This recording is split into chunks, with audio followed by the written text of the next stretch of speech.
আপনাদেরকে খুব ভয়ের একটা তথ্য দিই।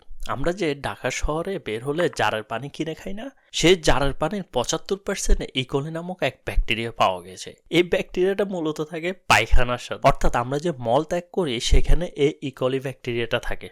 শুধু যে ঢাকা তা না, চট্টগ্রামেও যে সকল জারের পানি ব্যবহার করা হয় সেখানে 60% এই ইকোলি পাওয়া গেছে, আর গাজীপুরে পাওয়া গেছে 80%। এই ইকোলি থেকে হয় ডায়রিয়া, আমাশয়, টাইফয়েড, এমনকি আপনার কিডনিও নষ্ট হয়ে যেতে পারে। এখন ভাবছেন যে তাহলে আমরা বোতলের পানি খাবো। বোতলের পানিতে ইকোলি নাই, ঠিক আছে, কিন্তু গবেষণায় দেখা গেছে বাংলাদেশে যে সকল ব্র্যান্ড বাজারে বোতলজাত পানি বিক্রি করে অনেকের পানিতে সীসা বা লেড পাওয়া গিয়েছে, যেটা আসলে শিশুদের ব্রেনের ক্ষতি করে, আবার বড়দের কিডনিরও ক্ষতি করতে পারে। এখন দেখেন, বোতলের পানি অথবা জারের পানি কোনোটাই বাংলাদেশে আসলে নিরাপদ না। ওয়াসার পানি তো আমরা জানি। সো আমাদের সরকার যদি সঠিক সিদ্ধান্ত না নেয়, বিশেষ করে বিশুদ্ধ পানির সাপ্লাই না দিতে পারে, তাহলে কিন্তু আমাদের জন্য খুবই ভয়াবহ পরিস্থিতি আসতেছে।